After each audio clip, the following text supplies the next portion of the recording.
Hi, another video from me. It's an AM transmitter and it was built by Shidoku 24 line Robin. And I would appreciate it if you would subscribe to his channel. He makes a lot of videos recently. It's been quiet on his channel quite some time, but recently he started making a lot of videos. This is one of his projects, an AM transmitter. And I want to talk about it, more about the construction side of things than about the circuit, because he already did that on his channel. Make a very long, very good video about it. Okay, this is a show and tell part of kind of video. I'm talking about the construction.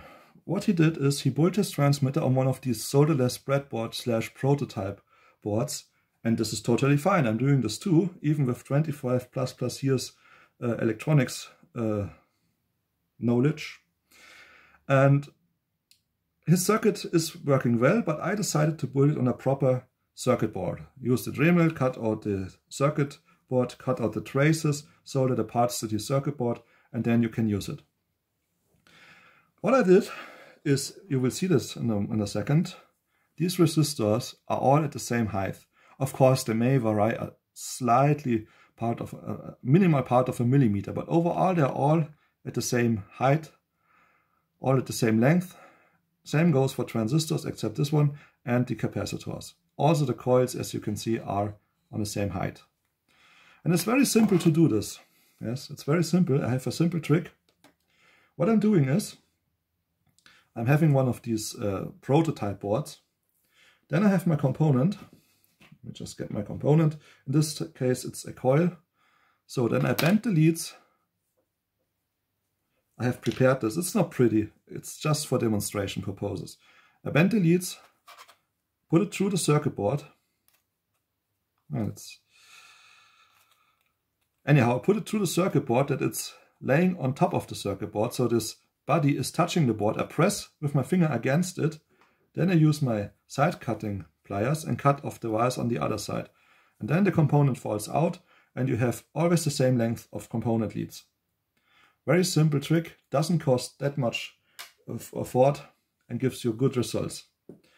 When using this with transistors, I used 3 boards. So I stack 2 other boards on top of it to get more distance, more gap, and get longer leads, because the transistors, the wires will need to be bent to fit into the circuit board, as I'm wanting to have them there. Okay, let's talk about transmitter design. If you have a transmitter with a resonator or a crystal as frequency defining circuit, this doesn't matter. But if you have a free running transmitter with a LC, a coil and a capacitor tank circuit, frequency defining element, you will listen, because this is a good hint. Building transmitters for so many years, I ran into issues when I was in my younger years building transmitters, and the issue was, I have my tuning capacitor connected, my transmitter is working pretty well, but as soon as I turn the tuning capacitor's dial and tune in the antenna, suddenly the frequency jumps, and when modulation, music or speech is added, you also get parasitic frequency modulation.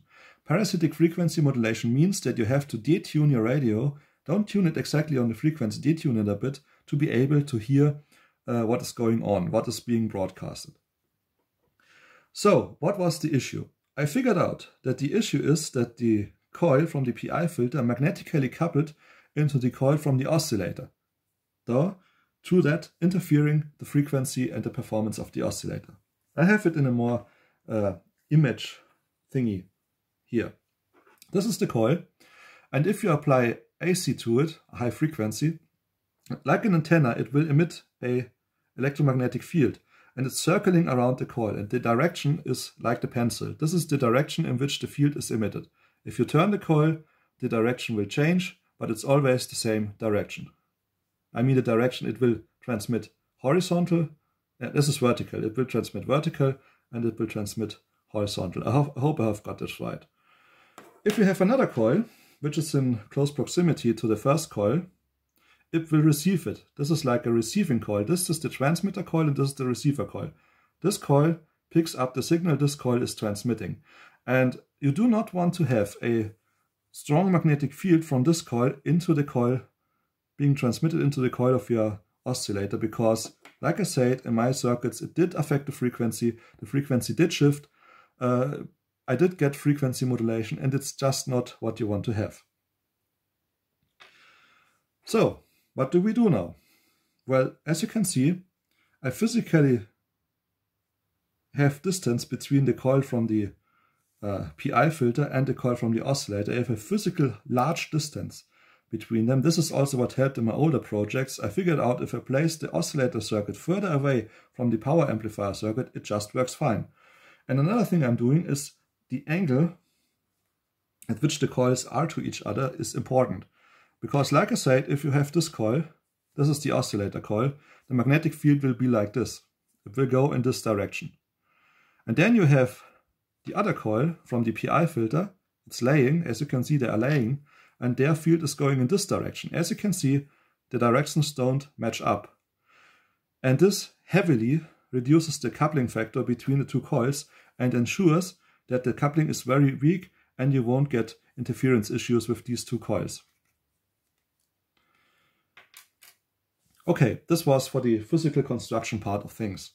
It's just something I wanted to bring up because you will see in reality that what I'm talking about does indeed matter. I mean, when it comes to the radio circuits. Okay, next thing is the obvious part. We test the transmitter. I show that it's performing good and it's transmitting a signal from an audio source to a radio and whatnot. And you know this stuff. The typical, let me show you a transmitter. There is a radio playing the song. I'm from my audio source and whatnot. This has to be in the video. Just let me rewind the cassette a bit, because like usually I'm using my trusty old cassette player, which has slightly worn belts, and you can hear the wobble.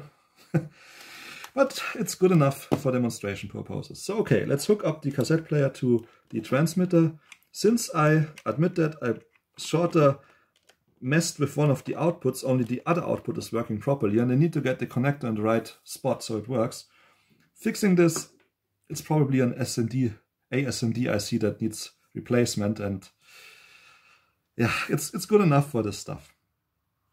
Power supply, he says 9 volts, so we have 4 AA's here. To here, 6 times 1.5 equals 9. Let's hook it up to the transmitter. Of course, the capacitor previously, before I shot the video, has been tuned to the frequency of the transmitter, so I just can connect it.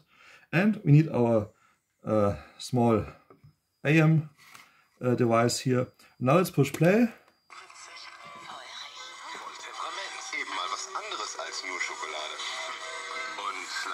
Listening to more than 20 years old TV ads in German.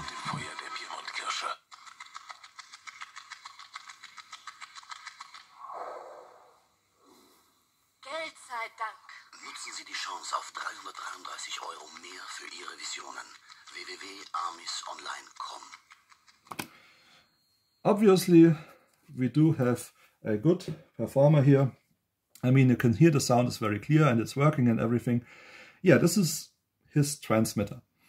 And now let's go to the circuit part of things, because this was a problem actually to get a circuit off the transmitter. He has it in his video, but even with attempting minutes long to get him to be able to read things in his circuit, I was not able to read them.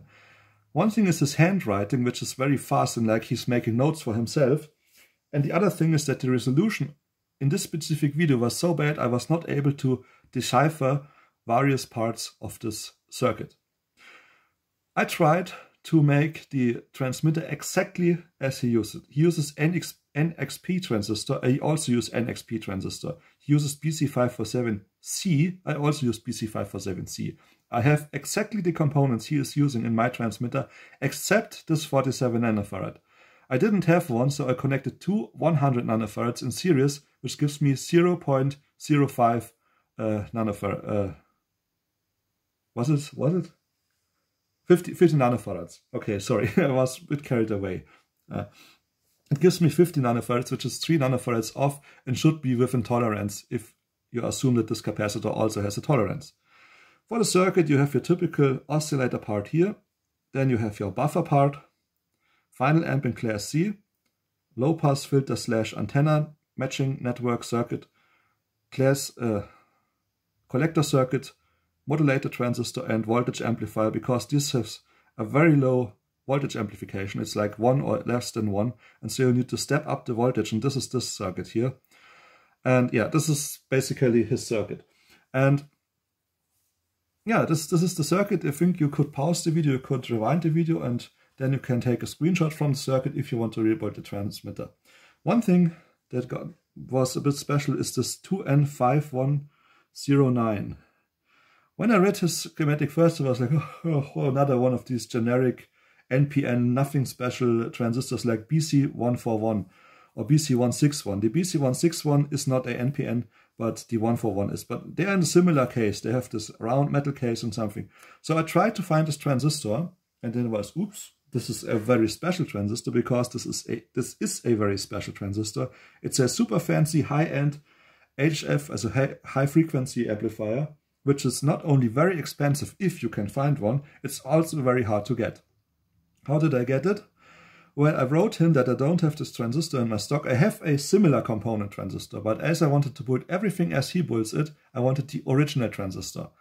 And so we got in contact, and he sent me his transistor, and I'm not sure if he wants it back, if he just borrowed it to me, or if he sent it as a gift, because he didn't want any money. And so I soldered it in with very long leads, so if he wants it back, I can just solder it out, cut out 1 or 2 millimeters from the wires, and he has basically his new transistor and can have it back. This is why I soldered it in. It does not have any effect on the circuit, because we're just talking about medium wave.